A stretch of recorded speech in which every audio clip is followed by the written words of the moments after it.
அன்பார்ந்த இறை மக்களே, கிறிஸ்துவின் மறுப ஜபக்குழியின் வாயிலாக இன்று உங்களை சந்திப்பதில் நான் பெரும் மகிழ்ச்சி அடைகிறேன். மக்களே, சந்தோஷமாக இருக்கீங்களா? நிறைவாக இருக்கீங்களா? மகிழ்ச்சியாக இருக்கீங்களா?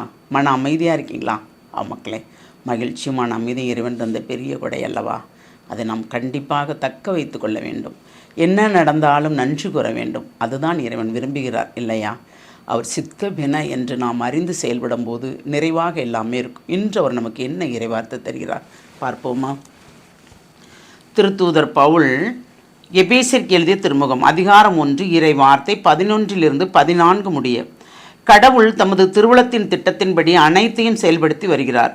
அவரது தீர்மானத்தால் நாம் முன்முகரிக்கப்பட்டு கிறிஸ்து வழியாக அவரது உரிமை பெற்றுக்கு உரியவரானோம்.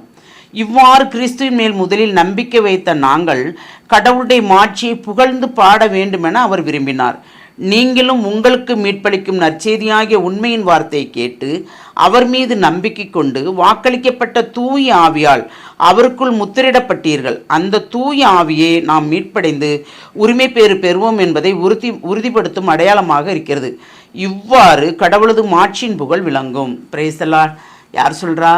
பவுல் சொல்கிறார். ஏனென்றால் அந்த நாளில் பவுலை அவர் தேர்ந்தெடுத்தது எப்படி, அவர் மூலமாக திருச்சபை வளர்ந்தது எப்படி என்று கூறுகிறார் இல்லையா? அதுபோல் தான் இப்பொழுது நம்மளையும் தேர்ந்தெடுத்து நாம் எப்படி நற்செய்தியாளராக பணியாற்றி பிறரை அவருக்குள் கொண்டு வர வேண்டும் என்பதும் அவருடைய திட்டம். அந்த திட்டத்தை தான் நமக்கு வைக்கிறார். கிறிஸ்துவின் மேல் முதலில் நம்பிக்கை வைத்த நாங்கள் கடவுளுடைய மாட்சியை புகழ்ந்து பாட வேண்டும் என அவர் விரும்பினார். ஏனென்றால் அவர் நம்மளை தேர்ந்தெடுத்தார் என்றால் நம்பிக்கையின் மூலமாக எல்லாமே நடக்கும் இல்லையா? அந்த நம்பிக்கை இருந்தால்தான் அனைத்தும்.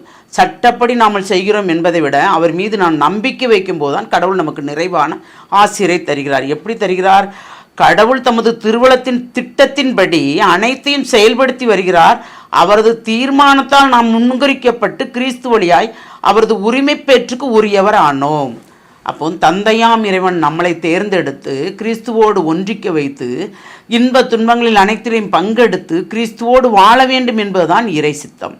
அந்த இறை சித்தத்துக்கு நாம் கட்டுப்பட வேண்டும் என்றால் மீட்பளிக்கும் நற்செய்தியாகிய உண்மையை, எதையும் இந்த நற்செய்தியை திரித்து கூறாமல் உண்மையாக எது இருக்கிறதோ அதை மட்டுமே கூறி, நன்மை என்றால் நன்மை, அவர்கள் தீமை செய்கிறார் என்றால் தீமை என்பதை சுட்டி காட்டி அந்த நற்செய்தி நாம் கொடுக்கும்போது எல்லாமே நிறைவாக இருக்கும்.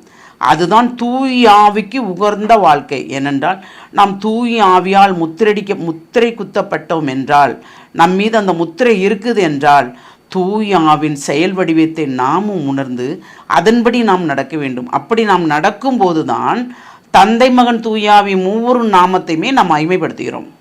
அவருடைய நாமம் தானே. அவர் கரம் இல்லாமல், அவர் அருள் இல்லாமல் நம்ம எதையாவது செய்ய முடியுமா?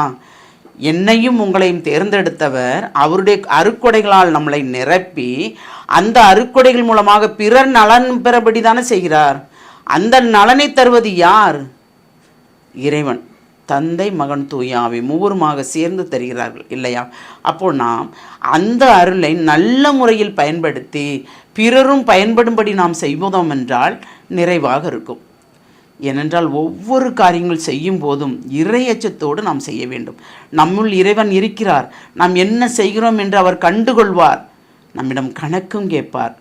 நன்மையா தீமையா எதா இருந்தாலும் கேட்பார் இல்லையா?